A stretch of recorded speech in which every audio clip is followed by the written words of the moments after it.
Hello everyone, welcome to this video lecture of Engineering Hydrology.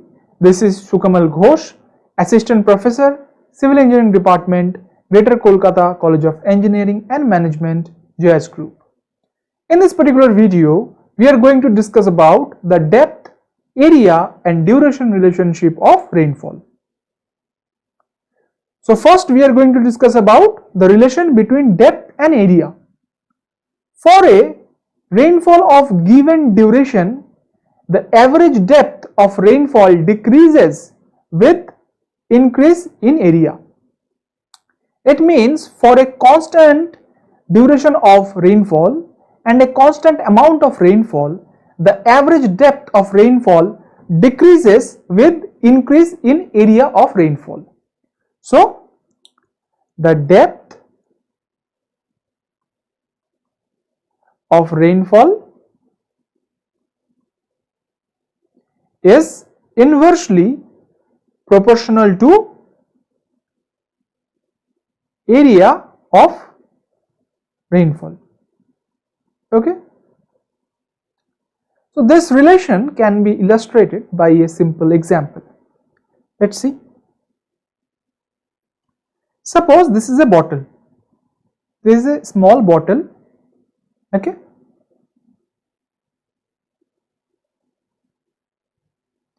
And this is a bucket.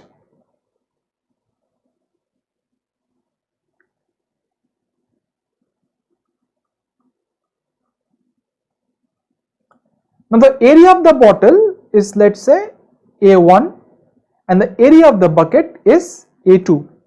Now from the figure you can understand that that A2 is greater than A1, means the area of the bucket is greater than A1 or the area of the bottle. Okay. Now if we consider a certain amount of water, suppose 1 liter of water. Okay. Okay. 1 liter of water. If we pour this 1 liter water in this bottle, then the depth of the water in this bottle will be maybe some D1. Okay. And again, if we pour this same amount of water, means this 1 liter water in this bucket, the depth of that water will be D2. Okay. Now from the figure you may observe that D2 is less than D1. So from this illustration you can understand that with the increase of the area, the depth of the water or depth of the rainfall is getting decreased.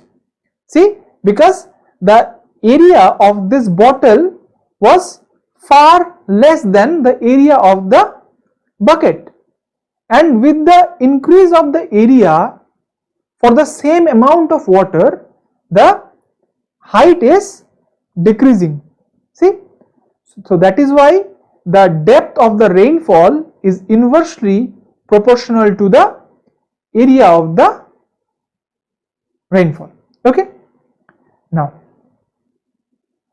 Now the relationship between the depth and area can be given by this equation, that is P equals to P naught into E to the power minus K into A into N. Here P is the average depth in centimeter over an area A kilometer square. It means P is the average depth of rainfall in centimeter over an area of A kilometer square. Now what is P naught? P naught is the highest amount of rainfall in centimeter at the storm center, and this K and N are the constant for a region where we apply this particular formula or equation. Now here is an important note that this equation cannot be applied everywhere, because it is very unlikely that the storm center coincide over a rain gauge station every time. So that is why the exact determination of this P naught is not possible every time. Hence, in the analysis of large area storms, the highest station rainfall is taken as the average depth over an area of 25 km square. Okay, this information is given in this particular note. Okay, see, it is written over here that it is very unlikely that the storm center coincide over a rain gauge station. That is why the exact determination of P naught is not possible. So, for the analysis of large storm areas, the highest station rainfall is taken as the average depth over an area of 25 km square. Okay. Now we will go to our next relationship, which is the relationship between duration and depth. Okay. Now for a rainfall of given area, means for a constant amount of area, the depth of rainfall water increase with the duration of rainfall. It is also a common thing, Also this particular sentence can be illustrated by a simple example of that bottle example. Now suppose this is bottle 1, this is bottle 1 and this is bottle 2. Okay, this is bottle 2.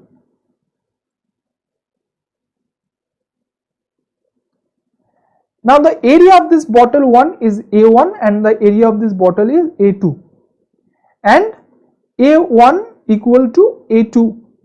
Okay, means the area of the bottle 1 and area of the bottle 2 is same. So the area for this particular example is constant. Now suppose if we pour this particular bottle, let's say for 5 minutes. Okay, for 5 minutes constantly we pour water in this bottle 1. Okay, now if we pour water for 5 minutes, let's say constantly in this bottle, suppose the height of the water or the depth of the water in this bottle, let's say this much, and it is D1. Okay, now again if we pour the water in this bottle 2 in the same rate for, let's say, 8 minutes, okay, 8 minutes, then the depth of the water in this bottle will be higher than the depth of the bottle 2. It is for obvious. Okay, so from this figure you may observe that D1 is greater than D1. So from this example also we can understand that if the area is constant, if the given area of rainfall is constant, then the depth of rainfall water increases with the duration of rainfall. Okay, and if the rainfall intensity is also same. Okay, now in the same way, for a rainfall of given depth, means for the constant depth of rainfall, the area of rainfall water increases with the duration of rainfall. It is so obvious. Okay, so for constant depth,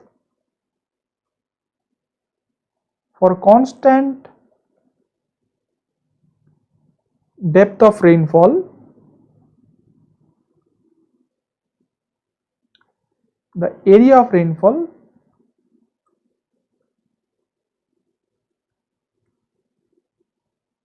is proportional to the duration of rainfall. More the duration of rainfall, more the area of rainfall for a constant depth of rainfall. Okay.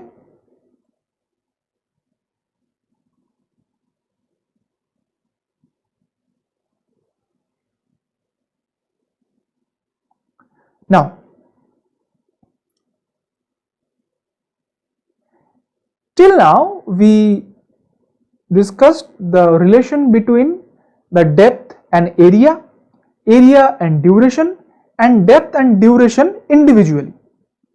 But when we develop the relationship between maximum depth, area and duration for a region, that is known as DAD analysis or depth area duration analysis. You can see the development of relationship between the depth, area and duration for a given region is known as DAD analysis. Okay, here DAD analysis stand for depth area duration relationship. Okay, this D stand for depth. Okay,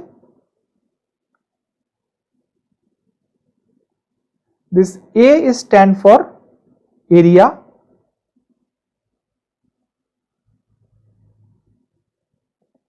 and this D is stand for duration.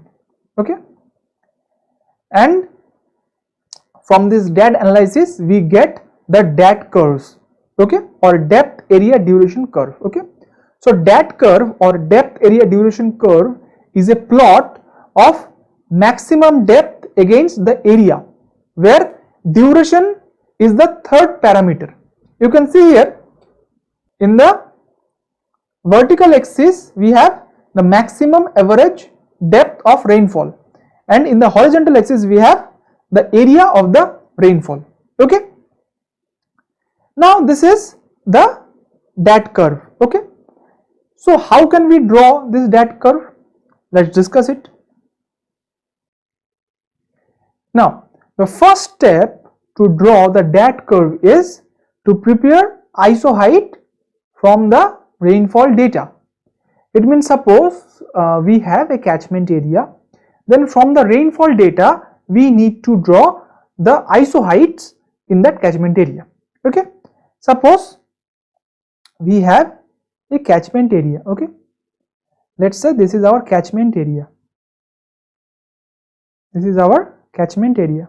Okay, now in this catchment area we need to draw some ISO heights. Okay,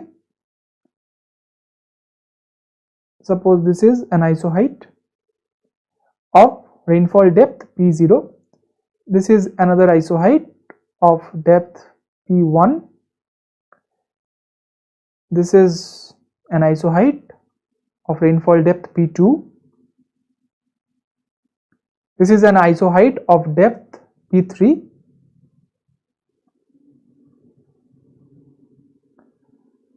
And this is another ISO height of depth P4.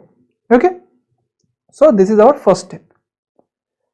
Now what is our second step? Our second step is we need to measure the area between the ISO height with the help of planimeter, just we did in the isohedral process of calculating average rainfall. Okay, so now we need to measure the area between this ISO height. Okay, suppose we measure the area of the between the ISO height, and we get this particular area is maybe A0, this particular area may be A1, this particular area is A2, and this particular area is A3. Okay, so this is our second step. So we measure this area with the help of planimeter. Okay, see, we need to take help from planimeter and measure the area between the ISO heights. Now the step 3 is calculate the average depth of the ISO height. Okay, now we need to calculate the average depth of the ISO height. Now for A0 area, the average depth of ISO height will be P0 by P1 into 2, because this particular A0 area is surrounded by P0 ISO height and P1 ISO height. In the same way, for this A1 area, the average depth of ISO height will be P1 plus P2 by 2. For A2 area, the average height of ISO height will be P2 plus P3 by 2, because this particular area A2 is surrounded by the P2 isoheight and P3 isoheight. In this way we need to calculate the average depth of isoheight for the whole catchment area. Okay. Now the fourth step is multiply the average depth of isoheight with the area. Okay. Suppose we have this area, okay, and this area is A0, and the average height of isoheight for this particular A0 area is P0 plus P1. So the fourth step is saying we need to multiply this A0 and this whole expression. Okay, so we need to multiply the A0 with the depth of isoheight. Okay, so we will multiply this area with its corresponding average depth of isoheight. Now if we multiply the area, so this is the area, right,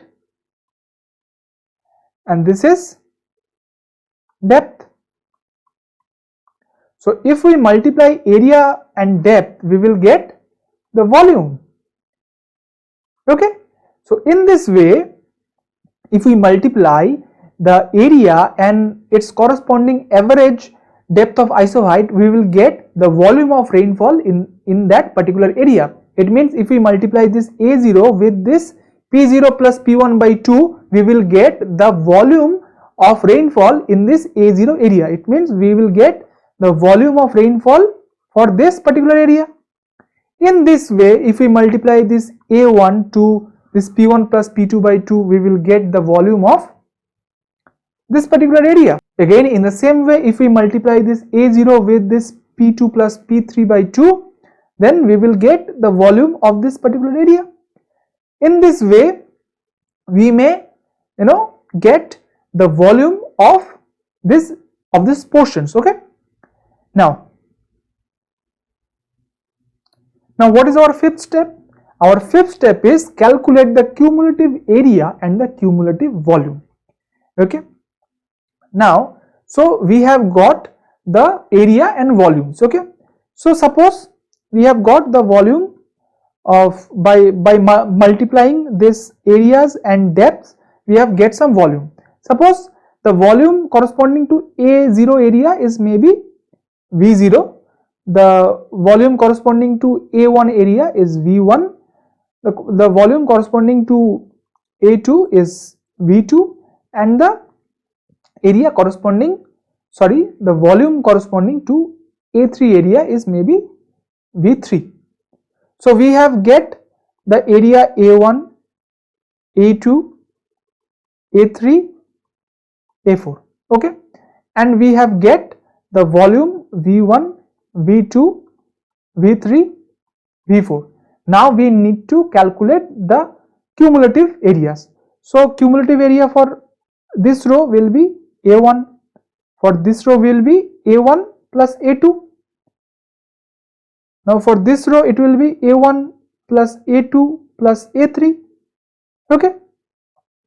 Now in this way, for the volume, the cumulative volume for this row will be V1, for this row will be V1 plus V2, for this row it will be V1 plus V2 plus V3. In this way it will go on. Okay. So in this way we need to calculate the cumulative areas and cumulative volumes. Okay. Now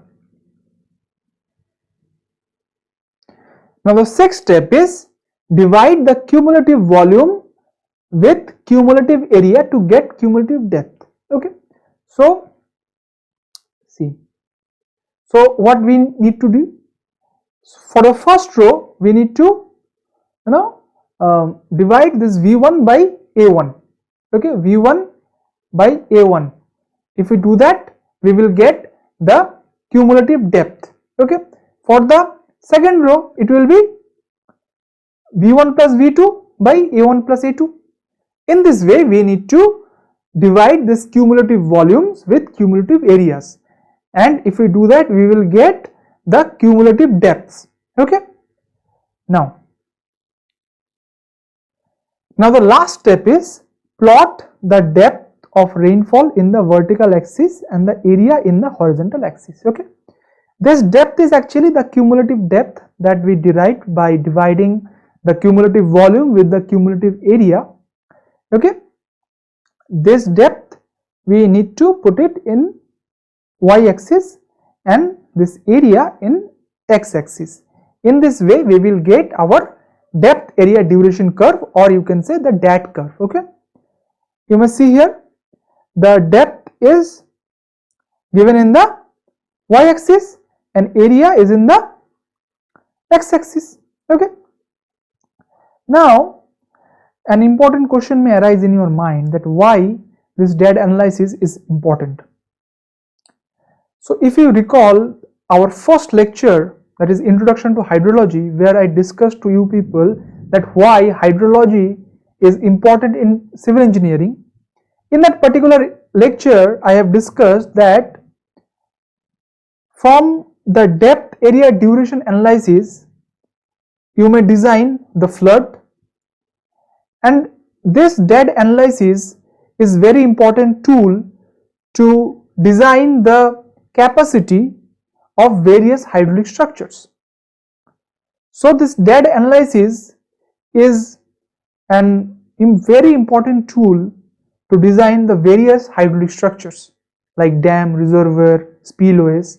Okay, so this is our total discussion on DAT analysis or depth area duration analysis, and this is also the last lecture of this precipitation module.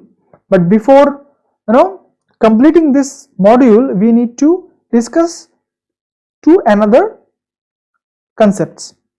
The first one is mass curve of rainfall. If you recall the lecture on measurement of precipitation or measurement of rainfall, in that lecture we have discussed that how those recording gauges draws a mass curve of rainfall. This mass curve of rainfall is the plot of accumulated precipitation or cumulative rainfall against the time or duration of rainfall. Okay, so this is a mass curve. Now mass curve of rainfall are very useful in extracting the information on the duration and magnitude of a storm. It means the intensity of storm in a particular area can be measured or can be defined by the help of this mass curve. Okay, see, the intensity at the various time of interval in a storm can be obtained by the slope of this curve. Okay, so this mass curve of rainfall is very important to to collect the information about the duration and its corresponding magnitude of rainfall. Okay, now this hyetograph is also related to the mass curve. Actually this hyetograph is derived from the mass curve, but it represented as a bar chart. Okay, this is hyetograph. Okay, this hyetograph is the plot of rainfall intensity against the time of rainfall. Okay, see, this is in the form of bar chart. Okay, and the area under the hyetograph represent the total amount of precipitation received in a particular period. Means if this is the total area,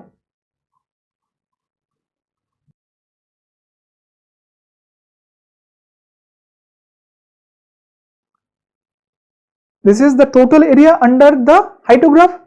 So if we get this area, or if you calculate this area, you will get the total amount of rainfall in that particular period. Means from this time to this time, the area under this bar chart will give you the total amount of precipitation. Okay, now this hyetograph is also very important to development of design of storm, to predict the extreme flood, and it is also very important to design the various hydraulic structures.